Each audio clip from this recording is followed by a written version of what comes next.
5জন detective যারা আজ এই একটা লোককে ধরার জন্য মাসের পর মাস অপেক্ষা করেছে। এটা কোনো সিনেমার দৃশ্য না, এটা কোরিয়ান ওয়েব সিরিজ চিকেন নাগেটের শুরু। আর এই শুরুটাই বলে দেয় যে সামনে কী ধরনের রোলার কোস্টার অপেক্ষা করছে। আজকে আমরা এই সিরিজের প্রথম দুটো এপিসোড নিয়ে কথা বলবো। এত টেনশন, এত রহস্য, এত হাসি একসঙ্গে। তাহলে চলুন শুরু করা যাক। দলের নেতৃত্বে আছে স্কোয়াড চিফ গো, তার সাথে 4জন ডিটেকটিভ জ্যাং, মা, ইয়ংহো আর জেহুন। এরা সবাই মিলে কাজ করে কোরিয়ার আন্ডারওয়ার্ল্ডের অন্ধকার জগতের বিরুদ্ধে। তারা একজন ছোটোখাটো মাদক পাচারকারীকে ধরতে বেরিয়েছে। এই লোক বড় কেউ না, চেইনের একদম নিচের দিকের একটা টুকরো। কিন্তু স্কোয়াড চিফ গো জানেন এই ছোট টুকরোটাকে ধরতে পারলে হয়তো বড় জালটার দিকে এগোনো যাবে। টার্গেট ধরা পড়তে পড়তেই পালিয়ে যায়। শুরু হয় পায়ে দৌড়ের তারা, ফুটচেজ। এখন সিওলের রাস্তায় লোককে তাড়া করা মানে এটা হলিউড মুভির মতো সুন্দর না, এটা বিশৃঙ্খল, ঘামানো, হাঁপানো একটা বিষয়। লোকটা এলোমেলোভাবে ছুটছে, রাস্তা পার হচ্ছে, গলিতে ঢুকছে। তারপর ঘটে বিপর্যয়। একটা ব্যস্ত রাস্তায় ছুটে ঢুকে পড়ে, আর ঠিক সেই মুহূর্তে একটা বাস তাকে ধাক্কা দেয়। থামুন, একটু ভাবুন। একটা বাসের ধাক্কায় লোকটা ছিটকে পড়ে, আর সেই ধাক্কার ফলে একটার পর একটা গাড়ি একে অপরকে ধাক্কা দিতে শুরু করে। বিশাল একটা মাল্টি কার পাইলাপ। সিওলের রাস্তায় সে রাজ্যে গাড়িগুলো ছিল, তারা কেউ ভাবেনি এই পরিণতির কথা। টার্গেট গেল না, ধরা পড়ল না, কিন্তু সম্পত্তির ক্ষতি হলো বিশাল। আর পুরো শহর জানল যে নার্কোটিক্স ডিটেকটিভরা একটা মেগা ব্যর্থতার নাম হয়ে গেছে। পরের দিন সকালে থানায় ফেরার পর দলটা বুঝতে পারল ঝড় আসছে। সুপারিনটেন্ডেন্ট মানে ওপরের বড় কর্তা তাদের ডেকে পাঠালেন।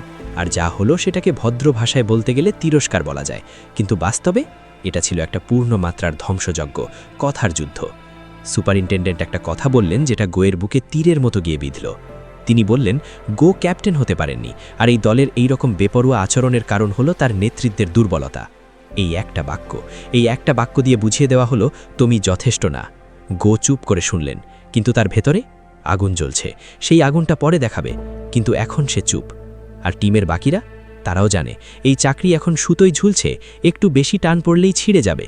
সেই সন্ধ্যায় থানার বাইরে একটা রেস্তোরাঁয় বসে আছেন গো, তার সামনে বসে আছেন স্কোয়াড চিফ চই, অর্গানাইজড ক্রাইম স্কোয়াডের প্রধান। চই একজন পোড়া খাওয়া মানুষ, তার চোখে অনেক দেখার ছাপ। সে কথা বলে সরাসরি, ঘুরিয়ে পেঁচিয়ে নয়। সে গোকে বলল মুবে আসছে, দুটো শব্দ, কিন্তু এই দুটো শব্দই যথেষ্ট। মুবে দক্ষিণ কোরিয়ার অন্ধকার জগতের একটা ভয়ঙ্কর নাম, একজন ক্রাইম বস যে দেশের বাইরে ছিল, আর এখন সে ফিরছে। চই আরও জানালো মুবের একজন অনুচর হং ইতিমধ্যেই একটা গ্যাং তৈরি করছে। সে ভিতরে ভিতরে সংগঠন বানাচ্ছে, মাদকের নেটওয়ার্ক ছড়িয়ে দিচ্ছে। আর যখন মুবে আসবে তখন সবকিছু একটা ভয়ঙ্কর রূপ নেবে। চই একটা প্রস্তাব দিল, দুটো স্কোয়াড একসাথে কাজ করবে। নার্কোটিক স্কোয়াড হংকে ধরবে, আর অর্গানাইজড ক্রাইম স্কোয়াড মুবেকে ধরবে। কিন্তু পাবলিকের সামনে নার্কোটিক স্কোয়াড পুরো ক্রেডিট পাবে হংকে ধরার জন্য। মানে গো আর তার দল হিরো হয়ে যাবে, চাকরি বাঁচবে, প্রমোশনের রাস্তা খুলবে। গো একটু ভাবলেন, এই প্রস্তাবের মধ্যে অনেক ঝুঁকি আছে, কিন্তু ঝুঁকি না নিলে চাকরি যাবে, সম্মান যাবে, সব যাবে। তিনি রাজি হলেন। পরিকল্পনা তৈরি হলো, একটা আন্তর্জাতিক মাদক চক্রের ওপর নজরদারি করতে হবে, আন্ডারকভার সার্ভেলেন্স। এখন এই ধরনের অপারেশনের সবচেয়ে গুরুত্বপূর্ণ বিষয় হলো একটা ভালো লুকানোর জায়গা, এমন একটা জায়গা যেখান থেকে সবকিছু দেখা যাবে কিন্তু কেউ সন্দেহ করবে না। দলটা একটা পারফেক্ট লোকেশন খুঁজে পেল, একটা চিকেন রেস্টুরেন্ট। ভাবুন একটু, একটা মুরগির দোকান। এখানে বসে বসে তারা বাইরে নজর রাখবে, লোকজন ভাববে এটা একটা সাধারণ খাবারের দোকান, পারফেক্ট কভার। কিন্তু সমস্যা একটাই, দোকানটা বন্ধ হয়ে যাচ্ছে, মালিক আর চালাতে পারছেন না। আর তখনই গো একটা সিদ্ধান্ত নিলেন যেটা পরে পুরো গল্পটাকে একটা অদ্ভুত দিকে নিয়ে যাবে। তিনি বললেন আমরা দোকানটা কিনে নিই। সবাই একটু থমকে গেল, ডিটেকটিভরা মুরগির দোকান কিনবে? কিন্তু যুক্তিটা ছিল পরিষ্কার, যদি দোকান নিজেদের হয় তাহলে অপারেশন চালানো সহজ হবে, কেউ প্রশ্ন করবে না। তারা দোকান কিনল। এখন দরকার মুরগি রান্না করতে জানা, কারণ একটা রেস্তোরাঁ চালাতে গেলে খাবার বানাতে হবে, নইলে সন্দেহ হবে। রেস্তোরাঁ খোলা হলো, কিন্তু সমস্যা হলো এই 5জন ডিটেকটিভের মধ্যে রান্না জানে কে? কেউ না। শেষমেশ তারা একটা রেসিপি দেখে নিজেরাই রান্না করার চেষ্টা করলো, স্টিকি চিকেন মানে আঠালো মুরগি, যেটা একটা বিশেষ রিব মেরিনেড দিতে হয়। কিন্তু সেই মেরিনেডের উপকরণ হাতের কাছে নেই। তারা অনুপ্রেরণায় নিজেদের মতো একটা মেরিনেড বানিয়ে ফেলল, যেটা মূল রেসিপির ধারে কাছেও না। প্রথম কাস্টমার এসে খেলো, চোখ বড় হয়ে গেল, এটা কি দিয়ে বানিয়েছেন? দ্বিতীয় কাস্টমার এলো, তৃতীয় কাস্টমার এলো, কথা ছড়িয়ে গেল পাড়ায়, সোশ্যাল মিডিয়ায় কেউ পোস্ট করলো। আর তারপর সেই মুরগির দোকান, যেটা ছিল একটা গোপন পুলিশ অপারেশনের ঢাল, সেটা হয়ে গেল সিওলের হিট রেস্টুরেন্ট। মানুষ লাইন দিয়ে দাঁড়িয়ে আছে, মিডিয়া কাভারেজ হচ্ছে, আর 5জন ডিটেকটিভ যারা এসেছিল গোপনে নজর রাখতে, তারা এখন সকাল থেকে রাত মুরগি ভাজছে। ভাবুন একটু, পুলিশের আন্ডারকভার অপারেশন মানে গোপনীয়তা, কেউ যেন না জানে, কোনো মনোজন যেন না আসে। কিন্তু এখন পুরো সিওল জানছে এই দোকানের কথা, লোকজন আসছে, ক্যামেরা আসছে। এই পরিস্থিতিতে গোয়েন্দাগিরি করা কতটা কঠিন সেটা একটু ভেবে দেখুন। একদিকে মুরগি ভাজতে হচ্ছে, অন্যদিকে বাইরে নজর রাখতে হচ্ছে, একদিকে কাস্টমারের অর্ডার নিতে হচ্ছে, অন্যদিকে মাদক চক্রের তথ্য সংগ্রহ করতে হচ্ছে। এই দ্বৈত জীবন, এই লুকোচুরির খেলা, এটাই এই সিরিজের মূল টেনশন। কিন্তু থামুন, এখনও সবচেয়ে বড় বিষয়টা আসেনি। মুবে আসছে, হং ইতিমধ্যেই সংগঠন তৈরি করছে। আর এই দোকানটা, এই চিকেন রেস্টুরেন্টটা যদি কোনোভাবে মুবের লোকদের চোখে পড়ে, যদি তারা বুঝে ফেলে এখানে পুলিশ আছে, তখন কি হবে? এই প্রশ্নের উত্তর জানতে গেলে পরের এপিসোড দেখতে হবে। স্কোয়াড চিফ গোয়ের ভেতরের যুদ্ধ। এই সিরিজ শুধু অ্যাকশনের না, হিউমারের না, এখানে একটা চরিত্রের গভীর যন্ত্রণাও আছে। স্কোয়াড চিফ গো, এই মানুষটা বছরের পর বছর কাজ করছেন, সততার সাথে কাজ করছেন, কিন্তু প্রমোশন হয়নি, ক্যাপ্টেন হতে পারেননি। আর ওপরের কর্তা তাকে মুখের উপরে বলে দিয়েছেন, তুমি যথেষ্ট না। এই ব্যর্থতার বোঝা বহন করতে করতে তিনি এখন একটা মুরগির দোকানে দাঁড়িয়ে মেরিনেড বানাচ্ছেন। এই দৃশ্যে হাসি আছে ঠিকই, কিন্তু তার আড়ালে একটা গভীর বেদনাও আছে। একজন মানুষ যখন নিজের স্বপ্ন পূরণ করতে পারে না, যখন সিস্টেম তাকে ছোট করে রাখে, তখন সে কি করে?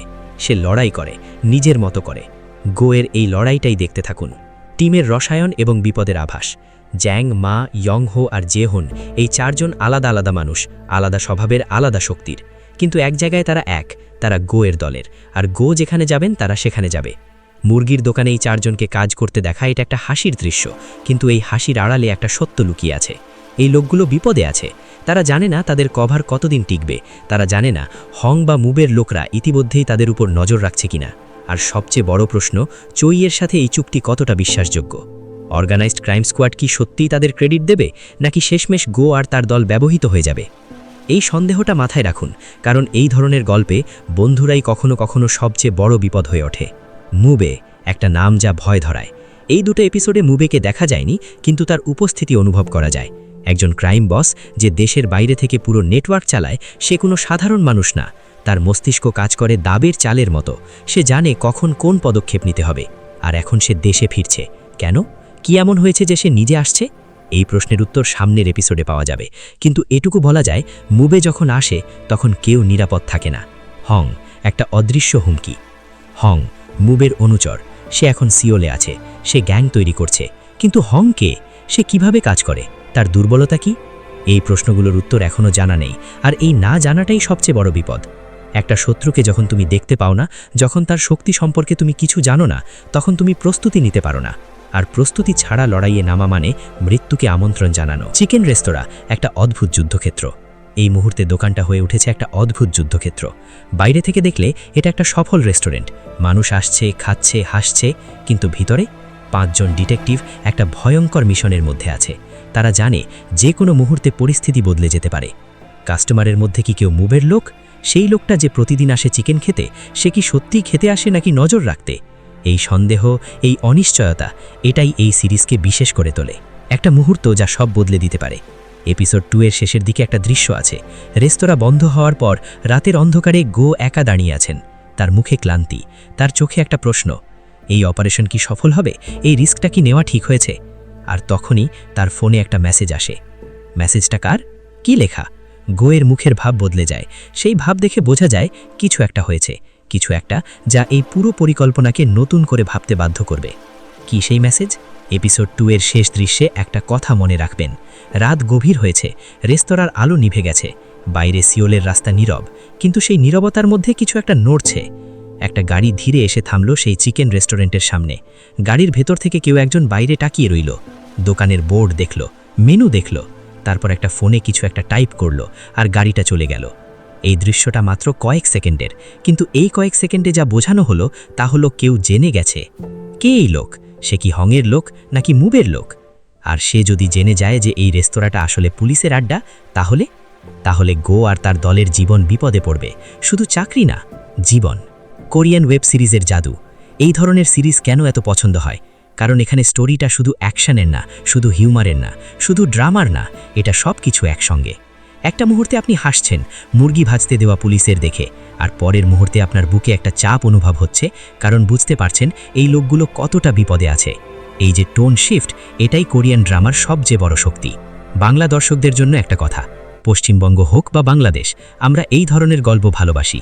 যেখানে একজন সাধারণ মানুষ অসাধারণ পরিস্থিতিতে পড়ে যায়, যেখানে ব্যর্থতা থেকে উঠে আসার চেষ্টা আছে, যেখানে বন্ধুত্ব আছে, হাসি আছে, কিন্তু বিপদও আছে। গোয়ের চরিত্রে আমরা অনেকেই নিজেকে দেখতে পাই, যে পরিশ্রম করে যাচ্ছে কিন্তু স্বীকৃতি পাচ্ছে না, যে হার মানছে না কিন্তু পথ খুঁজে পাচ্ছে না। এই সিরিজটা দেখুন, হয়তো অনেক কিছু চেনা লাগবে। পরের এপিসোডে কি হতে পারে? 2টো এপিসোড দেখার পর যেসব প্রশ্ন মাথায় ঘুরছে, মুবে কখন আসবে, তাকে সরাসরি দেখা যাবে কখন, হং কিভাবে কাজ করে, তার নেটওয়ার্ক কতটা শক্তিশালী, চই কি সত্যিই বিশ্বাসযোগ্য, এই চুক্তি কি গোয়ের জন্য ভালো নাকি ফাঁদ?